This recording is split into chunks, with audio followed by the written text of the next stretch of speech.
situation of the Africa Growth Opportunities Act, the 1 year lifeline that's been extended by the act, of course, facilitated by the U.S. government. Doc Evans Nunu is on the line now. Doc, good morning. How are you today? Good morning. I'm fine. Please, how are you too? I am well by God's grace, and we are so glad that you have joined us on Z 101.9 FM. Usually when we get you online, we'll do a little test. Yesterday we did something in French, and this morning we have done something in Ewe. I'm not too sure, the examiner hasn't shown up yet, and so probably as soon as he comes, we'll get back there. But until he comes, Doc, the Africa Growth Opportunities Act, what is this about? Yeah, so I'm lucky this morning that the examiner is not here. Well, he shows up, when he's least expected. So let's just keep fingers crossed. Okay, all right then. Well, so Ghana has this agreement with the United States of America, and then in that agreement or that treaty, we are able to export some products to the U.S. At zero tariffs, or this is zero tariffs. And so we export cocoa bean and the likes without any duty. and it's good. So that has been it. It's a strategic way of America helping developing nations to grow. So it's an opportunity to stimulate growth in developing countries, and Ghana happens to be one of those countries. And so we had been enjoying that until what happened recently. Wow. So I think that this is one interesting agreement that Ghana got into. I recall this must have been sometime in the year 2000 that AGOA was introduced. I'm not too sure whether NEPAD came before or after that, but these were all forms of international bilateral agreements and options that, fell upon the laps of this country. AGOA has been running over the last 26 years. In September of 25, when it expired, there wasn't any renewal, and it caused so much anxiety. Today, as I speak with you, a 1 year lifeline has been thrown to Ghana. What is your opinion about this 1 year extension? Well, it's quite interesting because we have always had this. My worry has to do with the behavior of the President of America, Trump. Because before even the expiration of this agreement, he thwarted it. He just threw it somewhere and decided to hit Ghana with about 50% tariff on our export to U.S. Some of us raised concerns that there is already an agreement we have with them, and that is by way of AGOA. But he said he didn't care.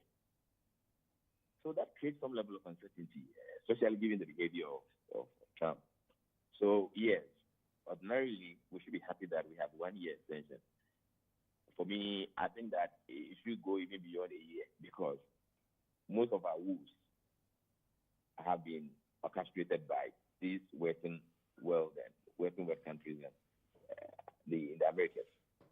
So I think that they have a duty to help those that they have benefited from so much to grow as well. And so, yes, 1 year is good news, but I think that it could have even gone beyond that. However, even within that 1 year period, my worry is the way a man Trump is able to just throw away laws and behave anyhow.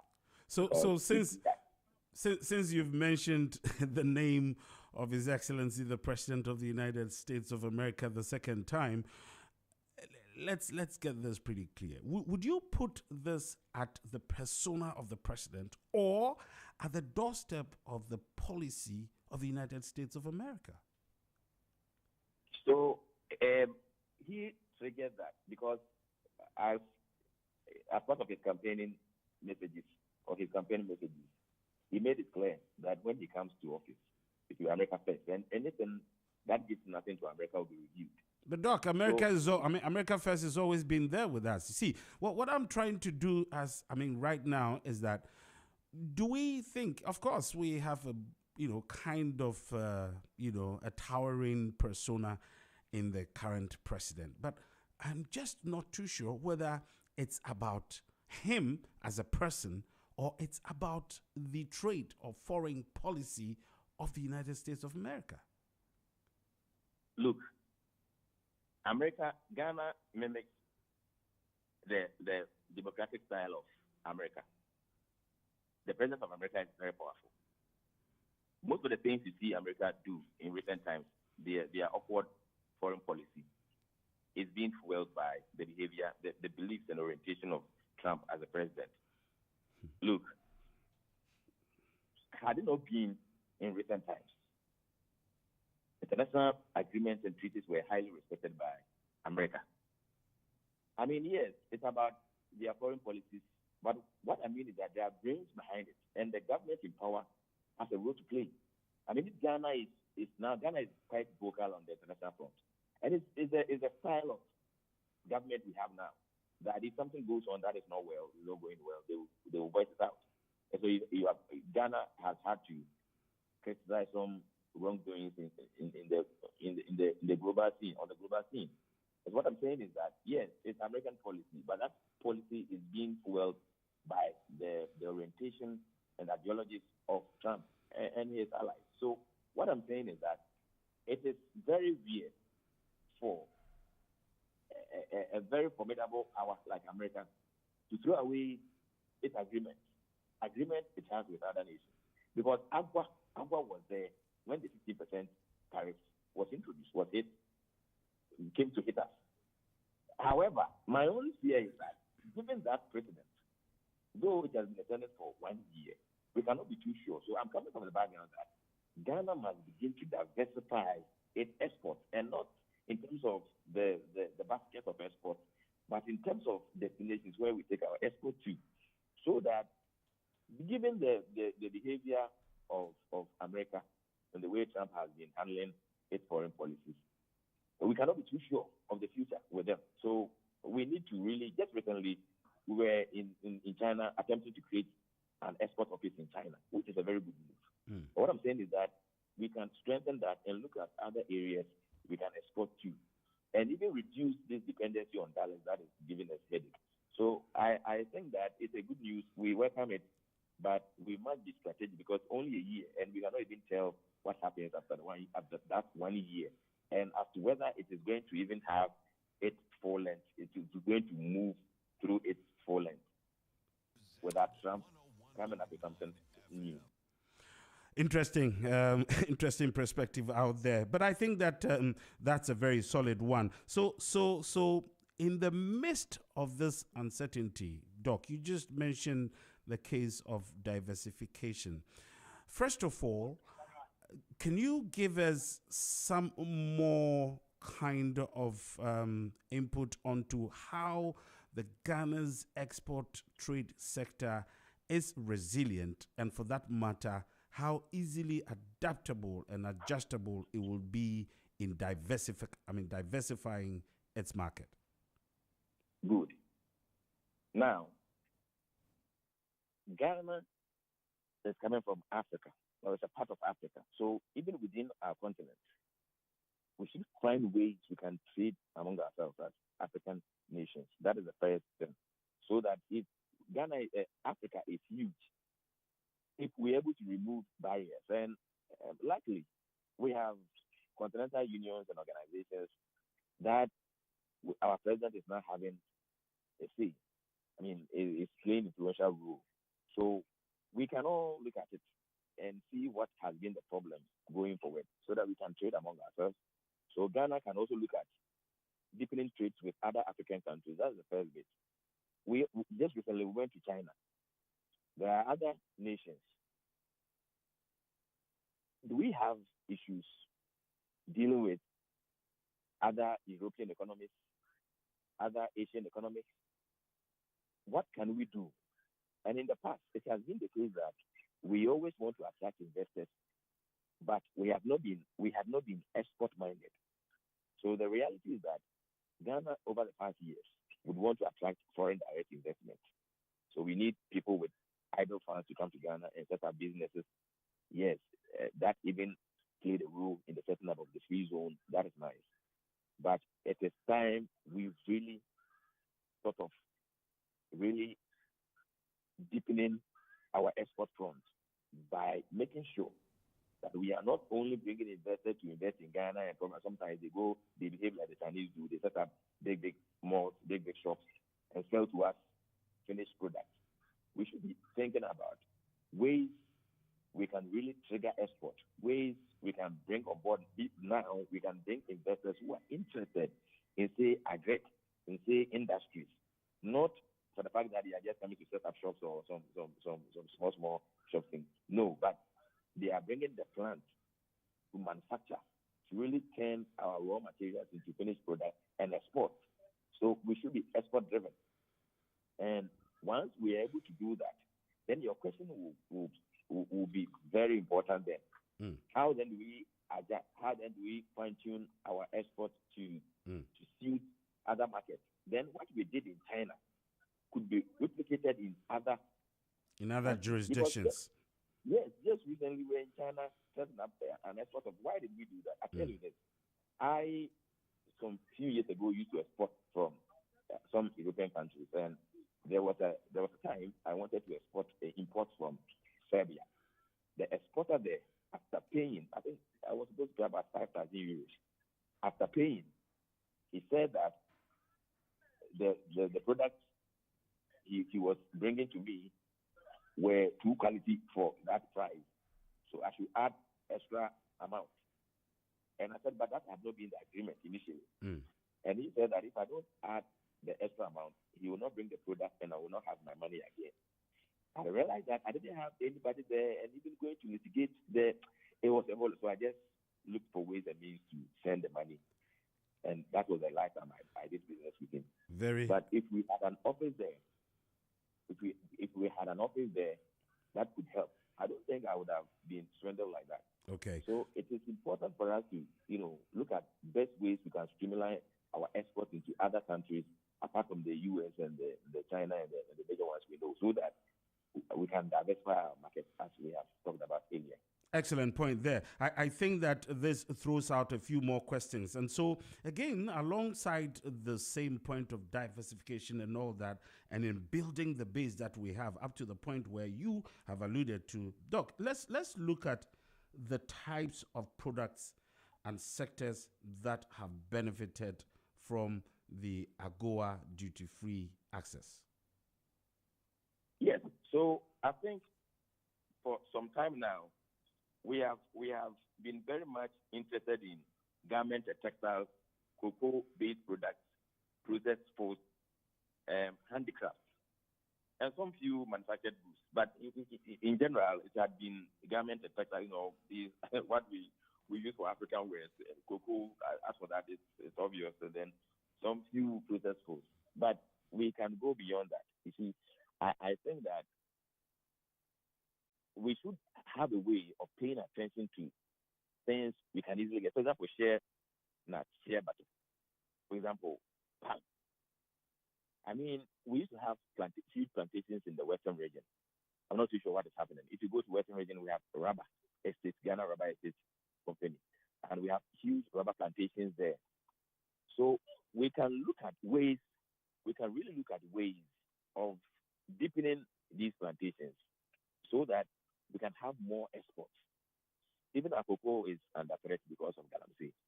So we should be intentional about that, diversifying our exports.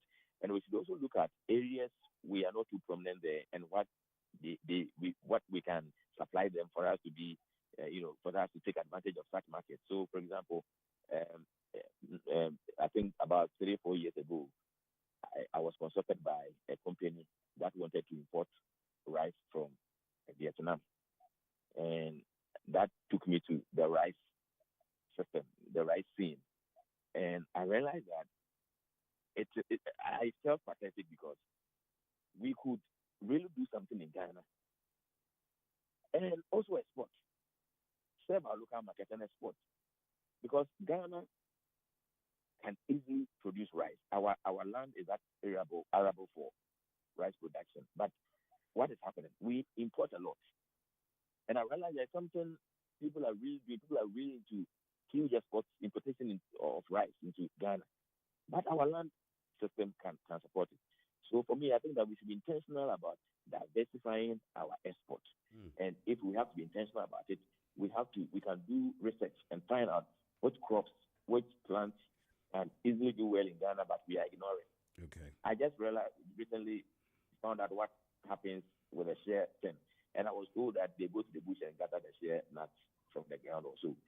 So I was like, so it's not as if there's a plantation in the north or somewhere that people are really intentionally working on. They said no. And the person I buy honey from, there was a time I was demanding, and he was not supplying.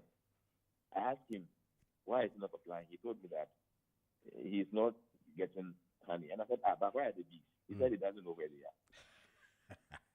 And I said, you don't know where the bees are. That's right. And you have been taking their honey to them.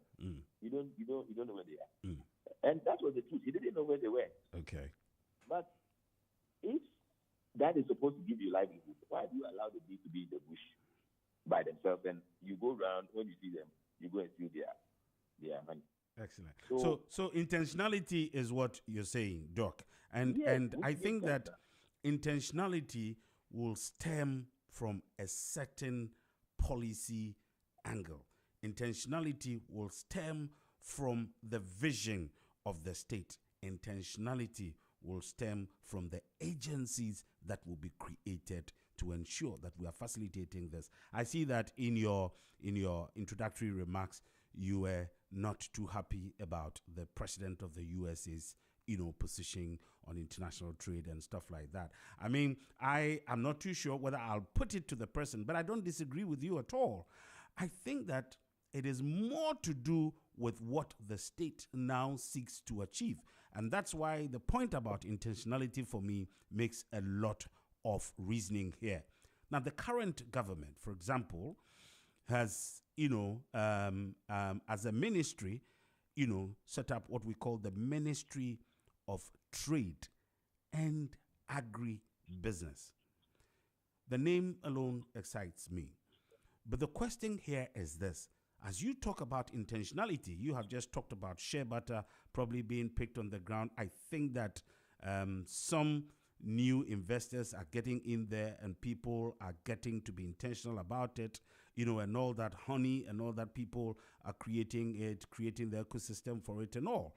Now, I want to look at the intentionality bit and what Ghana is doing. We'll still come back to AGOA, but how does Ghana position itself in the face of such agreements that, are not sustainable in terms of the kind of partners that we have and the kind of policies that they seek to bring in going forward? What is Ghana doing for itself? Yes, thank you very much. You see, like I said, the 1 year window is to afford us the chance to attempt to see how we can diversify. So now AGOA is running for the next year. Yes, because we cannot trust the future, especially given what happened last year and the sudden bombardment of 15% tariff against us. We can now begin to think deeper. So I think that the government, through its relevant agencies and relevant ministries, should look at ways we can begin to trade with other nations. I mean, I like the way we are being liberal. In the past, it would have been very difficult for Ghana to even criticize some nations. But surprisingly, we are doing it, and we are not too much bothered about the consequences thereafter. So I think that once we have found our mouth and we are speaking like that, we should be careful. They can come at us, or they can, not physically, but of course, in terms of trade war. So I think that we should begin to have discussions around how we can diversify. And I think it's high time the government, its relevant ministries and agencies began looking at other means. For me, I think that what we have started in China is very useful. It's very, very important. And I will encourage the government on. But that should be duplicated. That should be seen in other nations. And we should look at nations that seem to be in love with that. Look, it doesn't really matter where they are coming from. For example, if it's Malaysia, we'll be comfortable with. If it's Singapore, we'll be comfortable with. If it has to do with Germany, I mean, we should go all up because I had a domestic discussion with a friend of mine not too long ago, and in the case of Venezuela, I think we all know what has happened there, and I was saying that he was saying that Ghana must really deepen its voice so that America will know that what they are doing is not right. And I said, okay, but would they also do the same for Ghana? So if the countries have issues, and we take interest in that, and because of that we get punished. The question is, will the country reciprocate it? So my point is, we should look at countries that are likely to reciprocate our kind gestures and deal with them. It doesn't matter where they are, because Ghana, we have not imprisoned ourselves to any specific country's mercy. All that we are doing is that we go out to do our business with any country that gives us the benefits we are looking for, and that must be our strategy, all things being equal. So I think that we cannot just stand up and begin to do things anyhow. It should be strategic. I like the introduction. You started from intentionality. Now you are at strategy, and I see that we are gradually gravitating towards a common position and point here. Doc, permit me to just take you back one step again. What is the policy that is going to drive this? Intentionality would come from policy. Strategy would come from policy. Now, you're saying that something's been done in China. I was just about asking you, which other markets do you think that we should be looking at and all? For me, this whole thing is about the policy. You have an agreement with another state. There are bilateral agreements, there are multilateral agreements, and all kinds of agreements, abound globally. And everybody is looking their own interest. That's why I said that America being America first never started today. But what is Ghana also positioning itself? I just want us to look at that intentional, strategic point of policy direction for such international trade relations. Right. So one thing that has worried us, bedeviled us for decades, is our over-reliance on imports. So all our policies should be export bias. That is the first thing. And it should not be just wholesale. Our policies must not cut across. We should be industry specific. What I mean is that we have to be mindful of specific industries where we have been importing a lot and attempt to support substitute. We should be very intentional about supporting infant industry, the local industries in those sectors or in those industries. So what I mean is that if you take rice, for example, the average household eats rice in the probably at brunch or supper. How much of rice do we import? Can we be specific and intentionally support rice production? So all farmers willing to go into rice production, all the citizens of Ghana willing to go into rice production. What can we do to support them as a matter of policy? Knowing very well that if it has to do with festivals, it has to do with Christmas, it has to do with Easter, if it has to do with Ramadan, whatever it is, rice will feature. So our policy must be export bias, and our policy must be industry specific. That you go and sign an agreement with a nation like China, zero tariff, you also give them the chance to bring their goods in just like that. No. I think that when we are bargaining, we should bargain for specific industries. There are some industries we don't need any. We are okay. For example, we have so many nurses. Some are even complaining that we are not posting them. We have the human resource, human capital. What can we do with them? Can we take advantage of them? Just recently, we signed some agreement with some nations. I just recently realized that we have airlifted some of them. That is a good move. But it should be applied to other sectors. If it is pineapple, we want to go into. We, as the government, as part of it, 24-hour economy. the agri side can focus on that, can zoom in on that and say that, well, we need pineapple. Look, there is this pineapple on the market. They call in Kumasi, they call it Fantabobe. So I found out, why do you call it Fantabobe? Because Asantis are very comfortable with putting their names on things, and they are proud of their own. So I was like, how do you call it Fantabobe? And they told me that it was during the days of the late President Atamils. They wanted to do some juice productions in the central region, and they brought that species of pineapple because it has more water and it is sweet, and indeed it is sweet. And so it could not come on, but we still have that in the system, and very nice pineapple. And so they call it Fantabobe. That was a very good move, if what I was told was right, on the part of the late President Atamils. That was visionary. And we can do all of those. So we can just look, sugarcane. Sugarcane grows naturally in Ghana. Sugarcane, hello? Yes, Doc. You're on air. Yes, please go ahead. Sugarcane grows naturally in Ghana.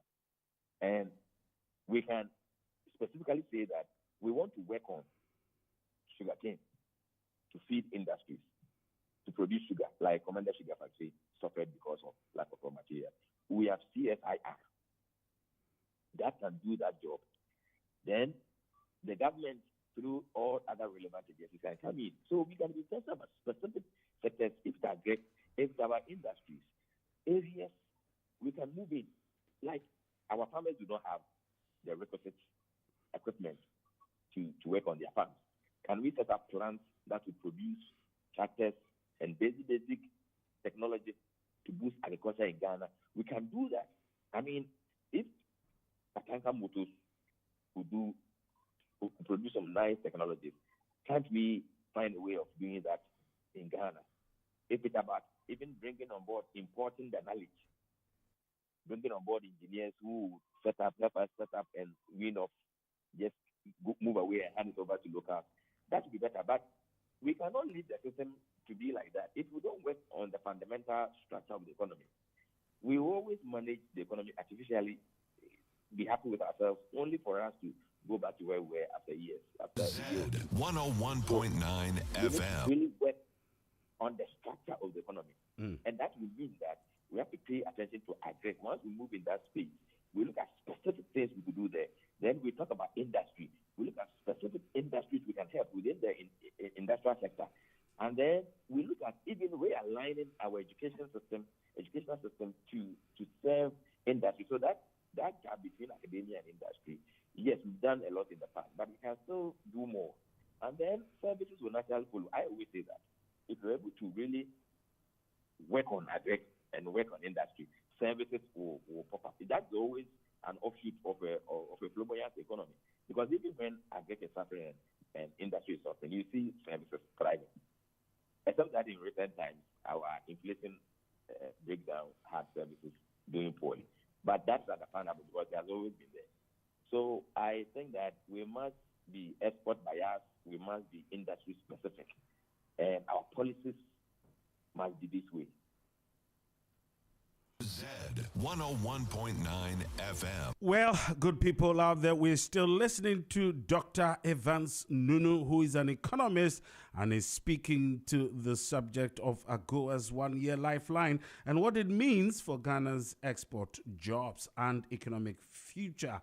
Well, very interesting points made by Dr. Nunu there. Is talking about the realignment of our educational system to suit the times that we find ourselves in. I'm not too sure who's thought about this. I think that this is something we should be looking at very critically.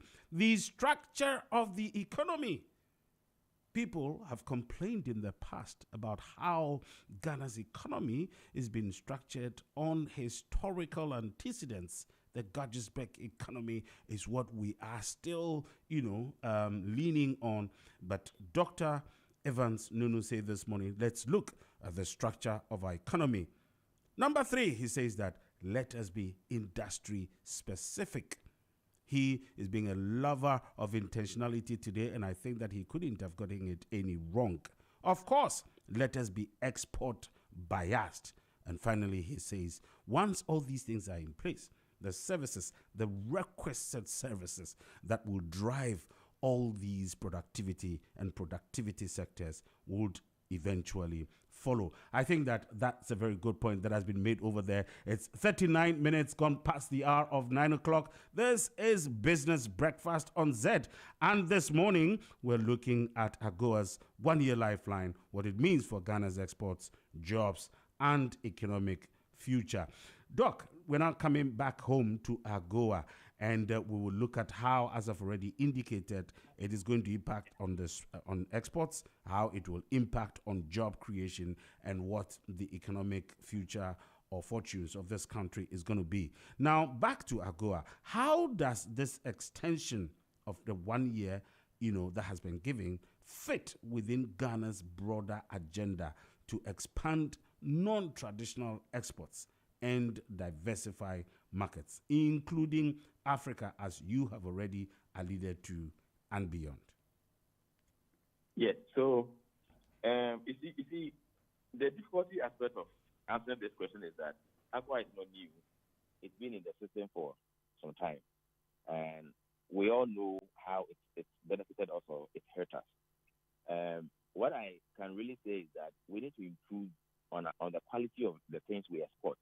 Because over the years, some countries, including U.S., have had reasons to either caution us against some of our products or even ban some products or caution its own citizens against some of our products.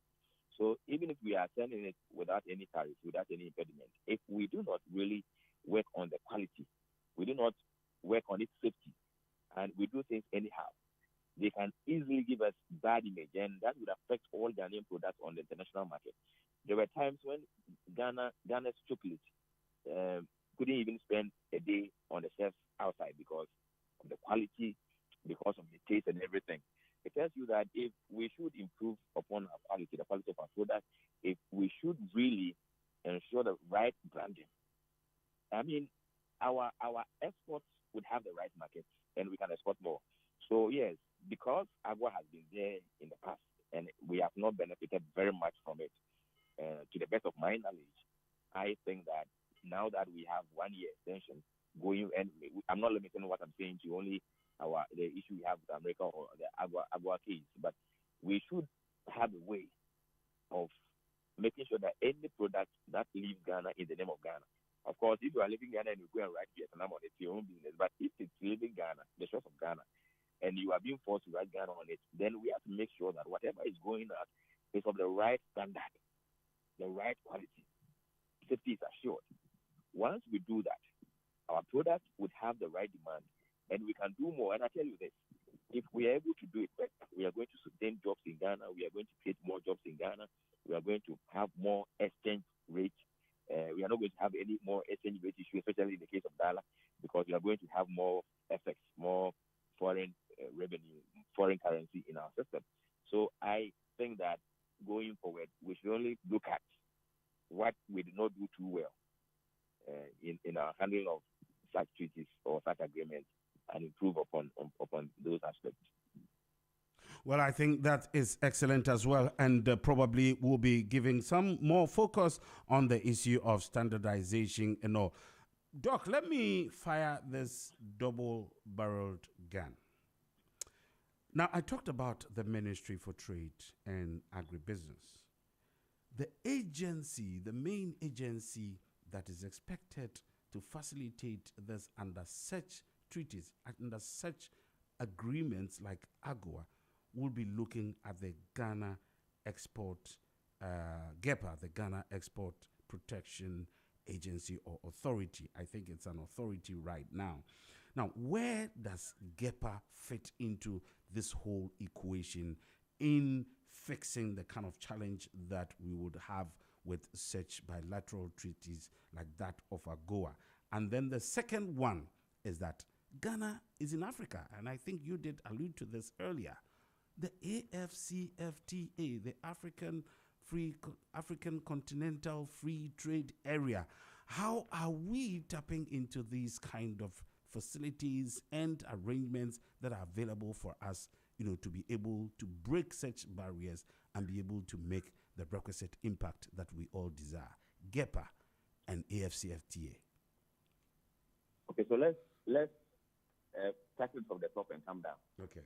So, because then sometimes other continents treat Africa as a town. So they say Africa, and they talk about that, they are talking about Accra. So sometimes they do not even separate Ghana from Nigeria or separate Nigeria from South Africa. So if Nigerians have issues, they think Africa has issues. Now, it also means that even the products of other African countries can discourage people from buying Ghanaian products. If that is so, then the African Continental Free Trade Area must together work with institutions within member states. And I would like the same to happen to any export authority that will handle the case of Ghana. What I mean is that we have specific agencies, specific organizations, institutions in member states that are responsible for censoring what happens and even ensuring standards and quality assurance. So that in Ghana, for example, if it has to do with standardization, we are the Ghana Standards Authority. If it has to do with ensuring safety and whatever is moving out is edible and will not hurt anyone's health, we are the Food and Drugs Authority. If it has to do with petroleum products, we have the National Petroleum Authority. And if it has to do with financial products, we have the Bank of Ghana, we have SEC.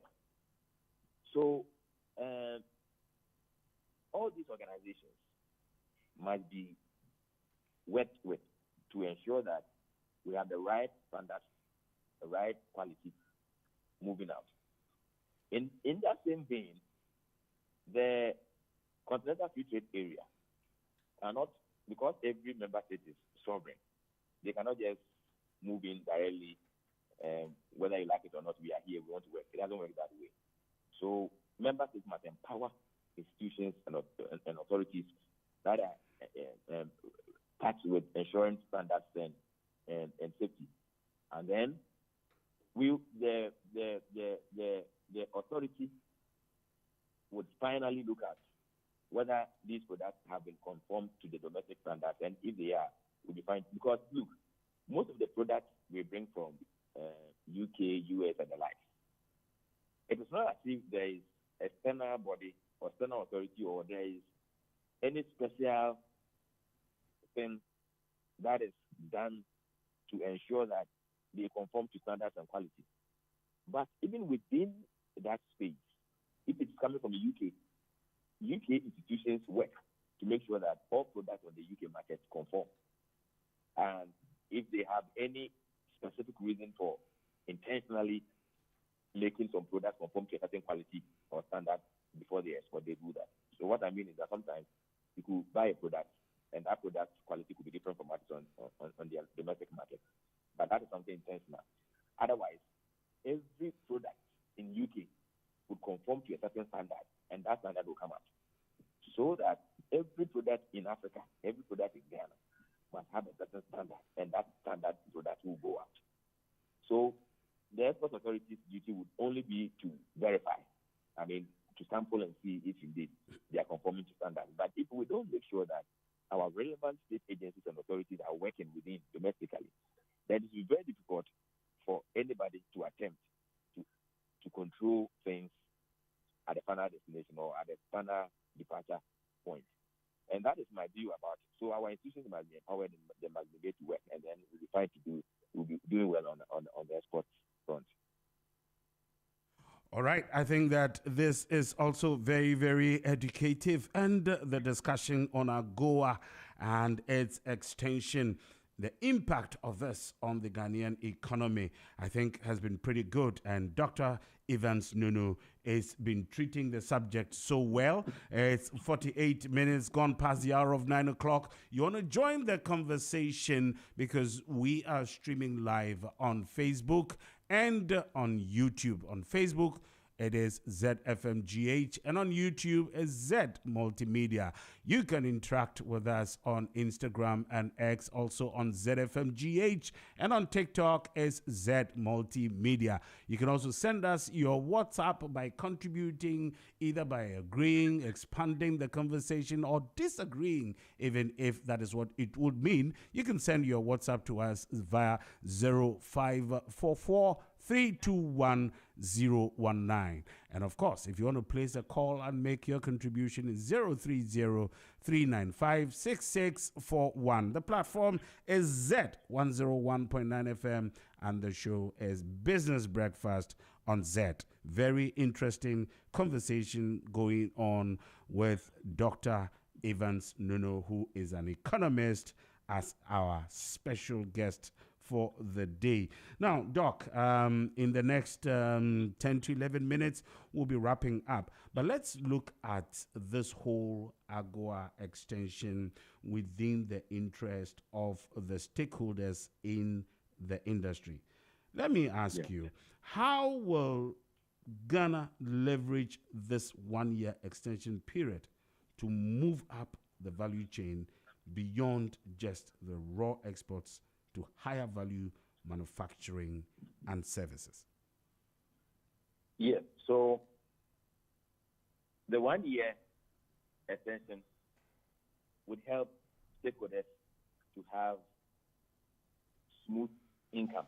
Because, I mean, if you are exporting to US at zero tariff, and suddenly you have to pay, let's say, 15%, it distorts your planning and your income flow.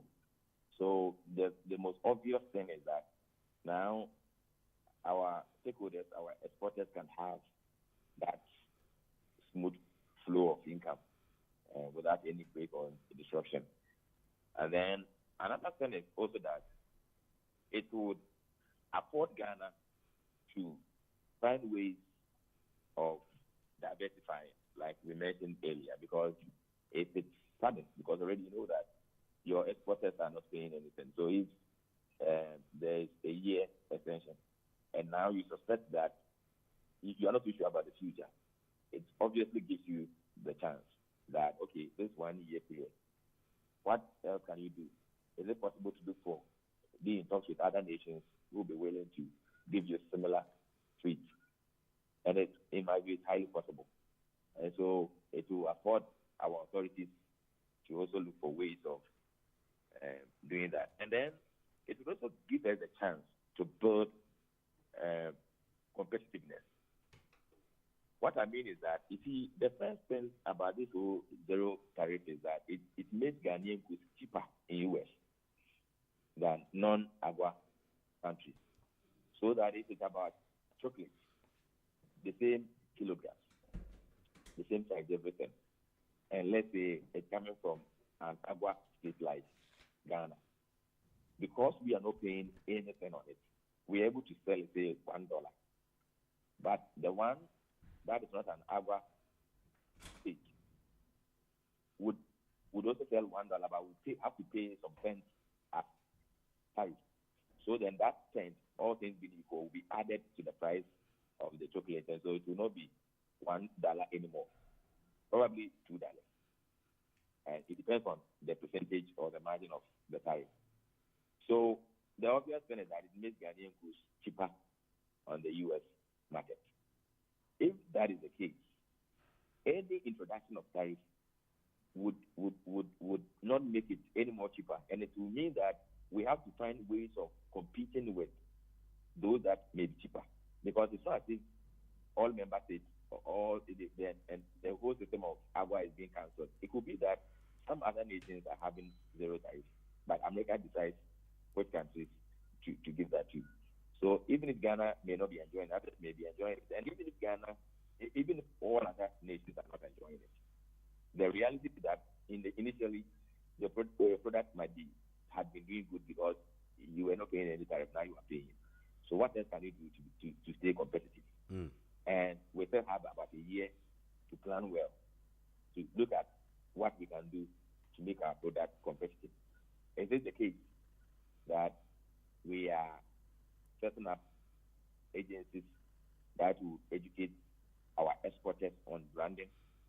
Is it the case that we want to set up, the government can go into private partnership and then set up firms that will ensure quality branding materials and then help our exporters to package their product very well?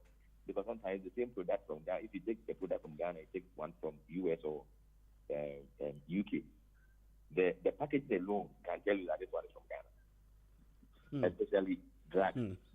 Drugs, because sometimes if you take a drug from UK, they take the counterpart from Ghana.